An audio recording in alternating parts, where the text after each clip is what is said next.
एक बड़ी प्यारी सी उक्ति है। इति विदा पुनर्मिलनाय। इसका अर्थ भी उतना ही प्यारा है। मैं विदा लेता हूं फिर मिलने के लिए।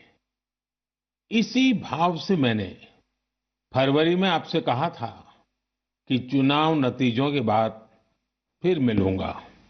और आज मन की बात के साथ मैं आपके बीच फिर हाजिर हूं।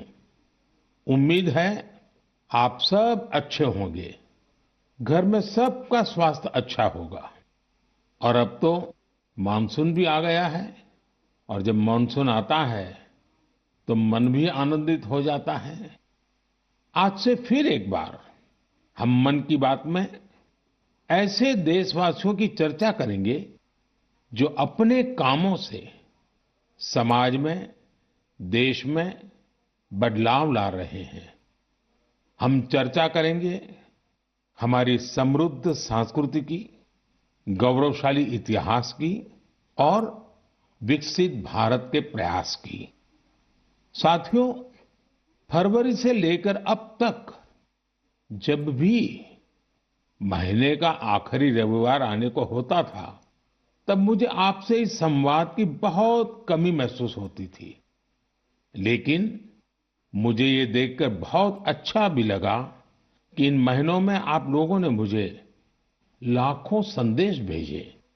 मन की बात रेडियो प्रोग्राम भले ही कुछ महीने बंद रहा हो, लेकिन मन की बात का जो स्पिरिट है, देश में, समाज में हर दिन अच्छे काम, निस्वार्थ भावना से किए गए काम, समाज पर पॉजिटिव असर डालने वाले काम निरंतर चलते रहे।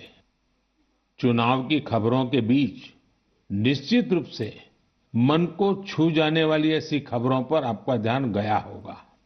साथियों, मैं आज देशवासियों को धन्यवाद भी करता हूं कि उन्होंने हमारे संविधान और देश की लोकतांत्रिक व्यवस्थाओं पर अपना अटूट विश्वास दोहराया है। 24 का चुनाव दुनिया का सबसे बड़ा चुनाव था। दुनिया के किसी भी देश में इतना बड़ा चुनाव कभी नहीं हुआ, जिसमें 65 करोड़ लोगों ने वोट डाले हैं। मैं चुनाव आयोग और मतदान की प्रक्रिया से जुड़े हर व्यक्ति को इसके लिए बधाई देता हूं। मेरे प्यारे देशवासियों, आज 30 जून का यह दिन बहुत ही महत्वपूर्ण है। इस दिन को हमारे आदिवासी भाई बहन हूल दिवस के रूप में मनाते हैं। यह दिन वीर सिद्धो कान्हू के अदम्य साहस से जुड़ा है, जिन्होंने विदेशी शासकों के अत्याचार का पुरजोर विरोध किया था। वीर सिद्धो कान्हू ने हजारों संथाली साथियों को एकजुट करके अंग्रेजों का जी जान से मुकाबला किया। और जानते हैं ये कब हुआ था? ये हुआ था 1855 में। यानी ये 1857 में भारत के प्रथम स्वतंत्रता संग्राम से भी 2 साल पहले हुआ था। तब झारखंड के संथाल परगना में हमारे आदिवासी भाई बहनों ने विदेशी शासकों के खिलाफ हथियार उठा लिया था। हमारे संथाली भाई बहनों पर अंग्रेजों ने बहुत सारे अत्याचार किए थे। उन पर कई तरह के प्रतिबंध भी लगा दिए थे।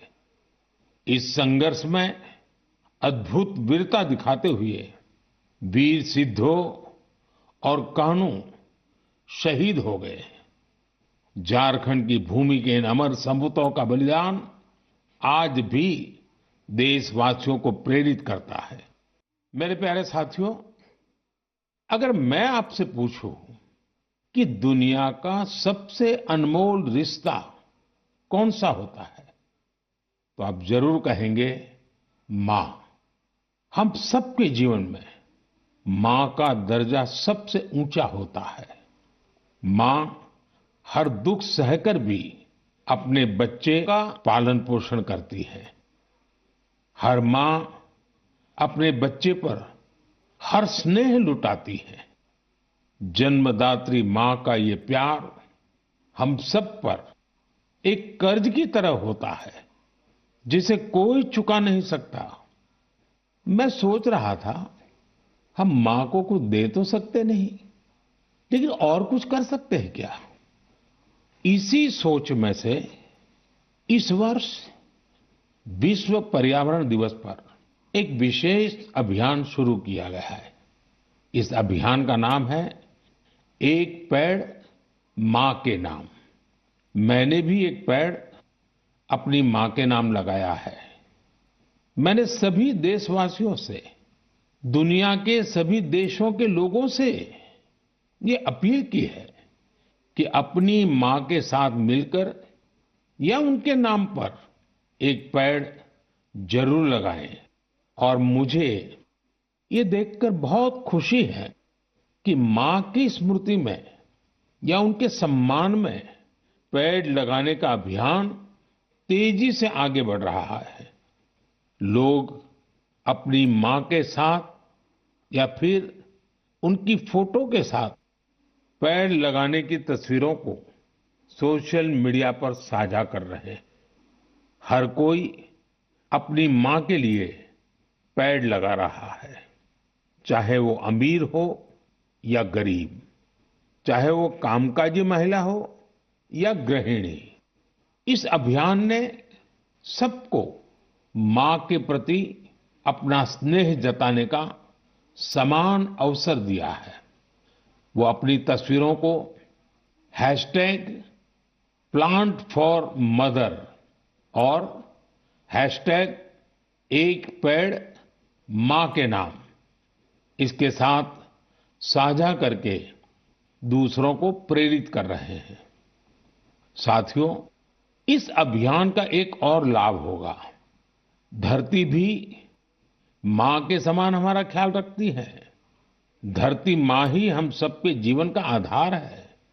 इसलिए हमारा भी कर्तव्य है कि हम धरती माँ का भी ख्याल रखें। माँ के नाम पेड़ लगाने के अभियान से अपनी माँ का सम्मान तो होगा ही होगा, धरती माँ की भी रक्षा होगी। पिछले एक दशक में भारत में सबके प्रयास से वन क्षेत्र का अभूतपूर्व विस्तार हुआ है। अमृत महोत्सव के दौरान देश भर में 60,000 से ज्यादा अमृत सरोवर भी बनाए गए हैं। अब हमें ऐसे ही माँ के नाम पर पेड़ लगाने के अभियान को गति देनी है। मेरे प्यारे देशवासियों, देश के अलग अलग हिस्सों में मानसून तेजी से अपना रंग बिखेर रहा है और बारिश के इस मौसम में सबके घर में जिस चीज की खोज शुरू हो गई है वो है छाता। मन की बात में आज मैं आपको एक खास तरह के छातों के बारे में बताना चाहता हूं। ये छाते तैयार होते हैं हमारे केरला में। वैसे तो केरला की संस्कृति में छातों का विशेष महत्व है। छाते वहां कई परंपराओं और विधि विधान का अहम हिस्सा होते हैं। लेकिन मैं जिस छाते की बात कर रहा हूं वो है कार्थुम्बी छाते, और इन्हें तैयार किया जाता है केरला के अट्टापडी में। ये रंग बिरंगे छाते बहुत शानदार होते हैं और खासियत ये कि इन छातों को केरला की हमारी आदिवासी बहनें तैयार करती हैं। आज देश भर में इन छातों की मांग बढ़ रही है। इनकी ऑनलाइन बिक्री भी हो रही है। इन छातों को वट्टालक्की सहकारी कृषि सोसाइटी की देखरेख में बनाया जाता है। इस सोसाइटी का नेतृत्व हमारी नारी शक्ति के पास है। महिलाओं के नेतृत्व में अट्टापडी के आदिवासी समुदाय ने एंटरप्रेन्योरशिप की अद्भुत मिसाल पेश की है। इस सोसाइटी ने एक बैम्बू हैंडीक्राफ्ट यूनिट की भी स्थापना की है। अब ये लोग एक रिटेल आउटलेट और एक पारंपरिक कैफे खोलने की भी तैयारी में है। इनका मकसद सिर्फ अपने छाते और अन्य उत्पाद बेचना ही नहीं है, बल्कि ये अपनी परंपरा, अपनी संस्कृति से भी दुनिया को परिचित करा रहे हैं। आज कार्थुम्बी छाते केरला के एक छोटे से गांव से लेकर मल्टीनेशनल कंपनियों तक का सफर पूरा कर रहे हैं। लोकल के लिए वोकल होने का इससे बेहतरीन उदाहरण और क्या होगा। मेरे प्यारे देशवासियों, अगले महीने इस समय तक पेरिस ओलंपिक शुरू हो चुके होंगे। मुझे विश्वास है कि आप सब भी ओलंपिक खेलों में भारतीय खिलाड़ियों का उत्साह बढ़ाने का इंतजार कर रहे होंगे। मैं भारतीय दल को ओलंपिक खेलों की बहुत बहुत शुभकामनाएं देता हूं। हम सबके मन में टोक्यो ओलंपिक की यादें अब भी ताजा हैं। टोक्यो में हमारे खिलाड़ियों के प्रदर्शन ने हर भारतीय का दिल जीत लिया था। टोक्यो ओलंपिक के बाद से ही हमारे एथलीट्स पेरिस ओलंपिक की तैयारियों में जी जान से जुटे हुए थे। सभी खिलाड़ियों को मिला दे तो इन सब ने करीब 900 इंटरनेशनल कंपटीशन में हिस्सा लिया है। ये काफी बड़ी संख्या है। साथियों, पेरिस ओलंपिक में आपको कुछ चीजें पहली बार देखने को मिलेगी। शूटिंग में हमारे खिलाड़ियों की प्रतिभा निखरकर सामने आ रही है। टेबल टेनिस में मेन और विमेन दोनों टीमें क्वालिफाई कर चुकी हैं। भारतीय शॉटगन टीम में हमारी शूटर बेटियां भी शामिल है। इस बार कुश्ती और घुड़सवारी में हमारे दल के खिलाड़ी उन कैटेगरीज में भी compete करेंगे जिनमें पहले वे कभी शामिल नहीं रहे। इससे आप ये अनुमान लगा सकते हैं कि इस बार हमें खेलों में अलग लेवल का रोमांच नजर आएगा। आपको ध्यान होगा, कुछ महीने पहले वर्ल्ड पारा एथलेटिक्स चैंपियनशिप में हमारी बेस्ट परफॉर्मेंस रही है। वहीं चेस और बैडमिंटन में भी हमारे खिलाड़ियों ने परचम लहराया है। अब पूरा देश ये उम्मीद कर रहा है कि हमारे खिलाड़ी ओलंपिक्स में भी बेहतरीन प्रदर्शन करेंगे। इन खेलों में मेडल्स भी जीतेंगे और देशवासियों का दिल भी जीतेंगे। आने वाले दिनों में मुझे भारतीय दल से मुलाकात का अवसर भी मिलने वाला है। मैं आपकी तरफ से उनका उत्साहवर्धन करूंगा। और हां, इस बार हमारा हैशटैग चीयर फॉर भारत है। इस हैशटैग के जरिए हमें अपने खिलाड़ियों को चीयर करना है, उनका उत्साह बढ़ाते रहना है। तो मोमेंटम को बनाए रखिए। आपका ये मोमेंटम भारत का मैजिक दुनिया को दिखाने में मदद करेगा। एक ऐसा कार्यक्रम जिसमें हम बात करेंगे कुवैत भारत संबंध के बारे में, कुवैत भारत संस्कृति के बारे में और उस रिश्ते के बारे में जो दोनों देशों को अलग अलग क्षेत्रों में जोड़ता है। इस रेडियो कार्यक्रम को सुनकर आप भी हैरत में पड़ गए ना? तो आइए आपको इसके पीछे की पूरी बात बताते हैं। दरअसल ये कुवैत रेडियो के एक प्रसारण की क्लिप है। अब आप सोचेंगे कि बात हो रही है कुवैत की, तो वहां हिंदी कहां से आ गई?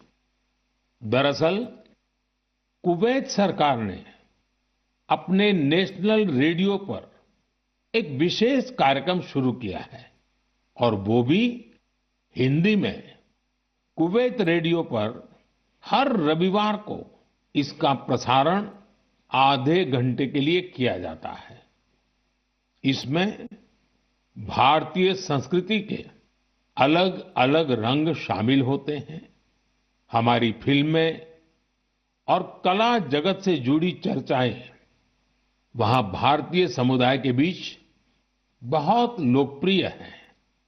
मुझे तो यहां तक बताया गया है कि कुवैत के स्थानीय लोग भी इसमें खूब दिलचस्पी ले रहे हैं। मैं कुवैत की सरकार और वहां के लोगों का हृदय से धन्यवाद करता हूं, जिन्होंने ये शानदार पहल की है। साथियों, आज दुनिया भर में हमारी संस्कृति का जिस तरह गौरवगान हो रहा है, उससे किस भारतीय को खुशी नहीं होगी। अब जैसे तुर्कमेनिस्तान में इस साल मई में वहां के राष्ट्रीय कवि की 300वीं जन्म जयंती मनाई गई। इस अवसर पर तुर्कमेनिस्तान के राष्ट्रपति ने दुनिया के 24 प्रसिद्ध कवियों की प्रतिमाओं का अनावरण किया। इनमें से एक प्रतिमा गुरुदेव रविंद्रनाथ टैगोर जी की भी है। ये गुरुदेव का सम्मान है, भारत का सम्मान है। इसी तरह जून के महीने में 2 कैरेबियाई देश सूरीनाम और सेंट विंसेंट एंड द ग्रेनाडीज ने अपने इंडियन हेरिटेज को पूरे जोश और उत्साह के साथ सेलिब्रेट किया। सूरीनाम में हिंदुस्तानी समुदाय हर साल 5 जून को इंडियन अराइवल डे और प्रवासी दिन के रूप में मनाता है। यहां तो हिंदी के साथ ही भोजपुरी भी खूब बोली जाती है। सेंट विंसेंट एंड द ग्रेनाडीज में रहने वाले हमारे भारतीय मूल के भाई बहनों की संख्या भी करीब 6000 है। उन सबको अपनी विरासत पर बहुत गर्व है। 1 जून को इन सब ने इंडियन अराइवल डे को जिस धूमधाम से मनाया, उससे उनकी ये भावना साफ झलकती है। दुनिया भर में भारतीय विरासत और संस्कृति का जब ऐसा विस्तार दिखता है, तो हर भारतीय को गर्व होता है। साथियों, इस महीने पूरी दुनिया ने 10वें योग दिवस को भरपूर उत्साह और उमंग के साथ मनाया है। मैं भी जम्मू कश्मीर के श्रीनगर में आयोजित योग कार्यक्रम में शामिल हुआ था। कश्मीर में युवाओं के साथ साथ बहनों बेटियों ने भी योग दिवस में बढ़ चढ़ करके हिस्सा लिया। जैसे जैसे योग दिवस का आयोजन आगे बढ़ रहा है, नए नए रिकॉर्ड्स बन रहे हैं। दुनिया भर में योग दिवस ने कई शानदार उपलब्धियां हासिल की हैं। सऊदी अरब में पहली बार एक महिला अल हनौफ साद जी ने कॉमन योगा प्रोटोकॉल को लीड किया। ये पहली बार है जब किसी सऊदी महिला ने किसी मेन योगा सेशन को इंस्ट्रक्ट किया हो। इजिप्ट में इस बार योग दिवस पर एक फोटो कंपटीशन का आयोजन किया गया। नील नदी के किनारे, रेड सी के बीचेज पर और पिरामिडों के सामने योग करते लाखों लोगों की तस्वीरें बहुत लोकप्रिय हुई। अपने मार्बल बुद्धा स्टैचू के लिए प्रसिद्ध म्यांमार का मारा विजया पैगोडा कॉम्प्लेक्स दुनिया में मशहूर है। यहां भी 21 जून को शानदार योगा सेशन का आयोजन हुआ। बहरीन में दिव्यांग बच्चों के लिए एक स्पेशल कैंप का आयोजन किया गया। श्रीलंका में यूनेस्को हेरिटेज साइट के लिए मशहूर गोल्फ फोर्ट में एक यादगार योगा सेशन हुआ। अमेरिका के न्यूयॉर्क में ऑब्जर्वेशन डेक पर भी लोगों ने योग किया। मार्शल आइलैंड पर भी पहली बार बड़े स्तर पर हुए योग के कार्यक्रम में यहाँ के राष्ट्रपति जी ने भी हिस्सा लिया। भूटान के थिम्पू में भी एक बड़ा योग दिवस का कार्यक्रम हुआ, जिसमें मेरे मित्र प्रधानमंत्री टोबगे भी शामिल हुए। यानी दुनिया के कोने-कोने में योग करते लोगों के विहंगम दृश्य हम सब ने देखे। मैं योग दिवस में हिस्सा लेने वाले सभी साथियों का हृदय से आभार व्यक्त करता हूं। मेरा आपसे एक पुराना आग्रह भी रहा है, हमें योग को केवल एक दिन का अभ्यास नहीं बनाना है। आप नियमित रूप से योग करें, इससे आप अपने जीवन में सकारात्मक बदलावों को जरूर महसूस करेंगे। साथियों, भारत के कितने ही प्रोडक्ट्स हैं जिनकी दुनिया भर में बहुत डिमांड है, और जब हम भारत के किसी लोकल प्रोडक्ट को ग्लोबल होते देखते हैं तो गर्व से भर जाना स्वाभाविक है। ऐसा ही एक प्रोडक्ट है अराकू कॉफी। अराकू कॉफी आंध्र प्रदेश के अल्लूरी सीताराम राजू जिले में बड़ी मात्रा में पैदा होती है। ये अपने रिच फ्लेवर और अरोमा के लिए जानी जाती है। अराकू कॉफी की खेती से करीब 1.5 लाख आदिवासी परिवार जुड़े हुए हैं। अराकू कॉफी को नई ऊंचाई देने में गिरिजन कोऑपरेटिव की बहुत बड़ी भूमिका रही है। इसने यहाँ के किसान भाई बहनों को एक साथ लाने का काम किया और उन्हें अराकू कॉफी की खेती के लिए प्रोत्साहन दिया। इससे इन किसानों की कमाई भी बहुत बढ़ गई है। इसका बहुत लाभ कोंडा डोरा आदिवासी समुदाय को भी मिला है। कमाई के साथ साथ उन्हें सम्मान का जीवन भी मिल रहा है।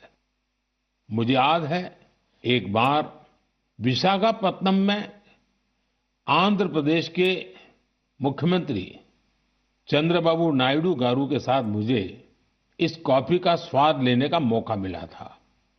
इसके टेस्ट की तो पूछिए ही मत, कमाल की होती है ये कॉफी।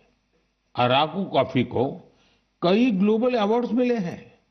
दिल्ली में हुई G20 समिट में भी कॉफी छाई हुई थी। आपको जब भी अवसर मिले, आप भी अराकू कॉफी का आनंद जरूर लें।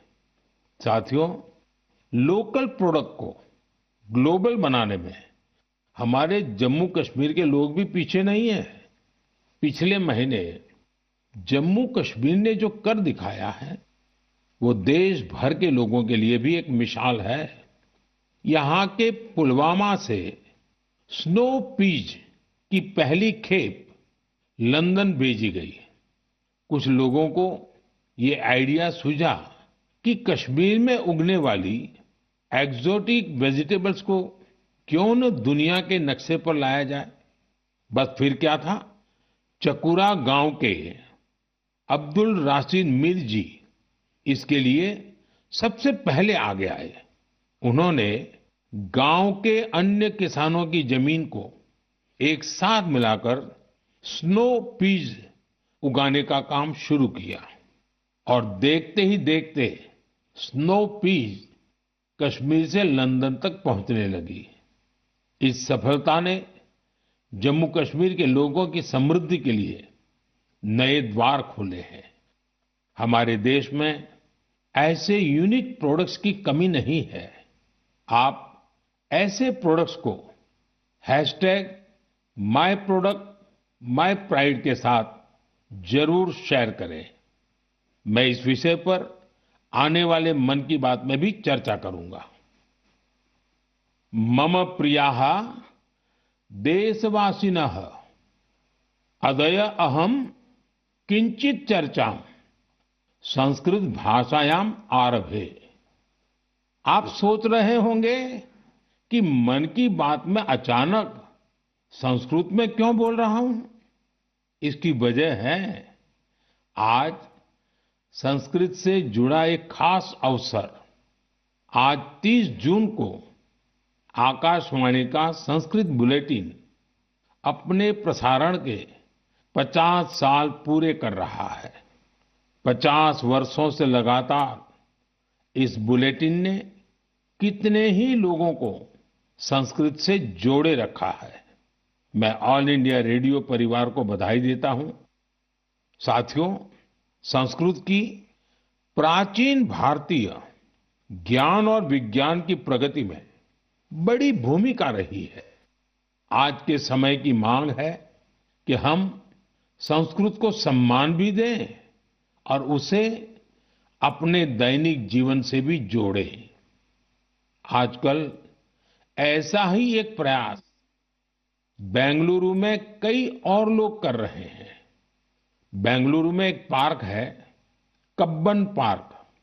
इस पार्क में यहाँ के लोगों ने एक नई परंपरा शुरू की है। यहाँ हफ्ते में एक दिन हर रविवार बच्चे, युवा और बुजुर्ग आपस में संस्कृत में बात करते हैं। इतना ही नहीं, यहाँ वाद विवाद के कई सेशन भी संस्कृत में ही आयोजित किए जाते हैं। इनकी इस पहल का नाम है संस्कृत वीकेंड। इसकी शुरुआत एक वेबसाइट के जरिए समष्टि गुब्बी जी ने की है। कुछ दिनों पहले ही शुरू हुआ ये प्रयास बेंगलुरु वासियों के बीच देखते ही देखते काफी लोकप्रिय हो गया है। अगर हम सब इस तरह के प्रयास से जुड़े तो हमें विश्व की इतनी प्राचीन और वैज्ञानिक भाषा से बहुत कुछ सीखने को मिलेगा। मेरे प्यारे देशवासियों, मन की बात के इस एपिसोड में आपसे जुड़ना बहुत अच्छा रहा। अब ये सिलसिला फिर पहले की तरह चलता रहेगा। अब से एक सप्ताह बाद पवित्र रथ यात्रा की शुरुआत होने जा रही है। मेरी कामना है कि महाप्रभु जगन्नाथ की कृपा सभी देशवासियों पर सदैव बनी रहे। अमरनाथ यात्रा भी शुरू हो चुकी है और अगले कुछ दिनों में पंढरपुर वारी भी शुरू होने वाली है। मैं इन यात्राओं में शामिल होने वाले सभी श्रद्धालुओं को शुभकामनाएं देता हूं। आगे कच्छी नववर्ष, आषाढ़ी बीज का त्योहार भी है। इन सभी पर्व त्योहारों के लिए भी आप सभी को ढेर सारी शुभकामनाएं। मुझे विश्वास है कि पॉजिटिविटी से जुड़े जन भागीदारी के ऐसे प्रयासों को आप मेरे साथ अवश्य शेयर करते रहें। मैं अगले महीने आपके साथ फिर से जुड़ने की प्रतीक्षा कर रहा हूं।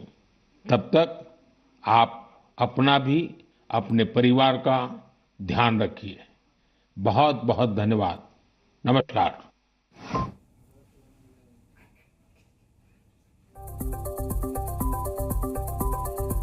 तो मोदी 3.0 की ये पहली मन की बात, और आपने देखा प्रधानमंत्री मोदी ने यहाँ पर संबोधित करते हुए कई बड़ी बातें कही हैं। लोकल प्रोडक्ट के ग्लोबल होने पर गर्व है, दुनिया में बेहद लोकप्रिय है। अराकू कॉफी, इसका भी जिक्र करते हुए प्रधानमंत्री मोदी यहाँ पर नजर आए।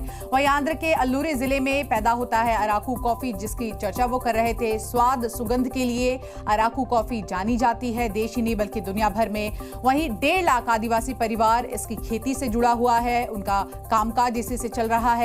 गिरिजन कोऑपरेटिव अराकू की खेती में एक बड़ी भूमिका निभा रहा है। और इसी के साथ साथ योग दिवस पर दुनिया भर में एक नया रिकॉर्ड बना है। इंटरनेशनल योगा डे की शुरुआत की गई थी, किस तरह से हमने देखा था, और दुनिया भर में 10वें योग दिवस पर उत्साह भी देखने को मिला। जी न्यूज़।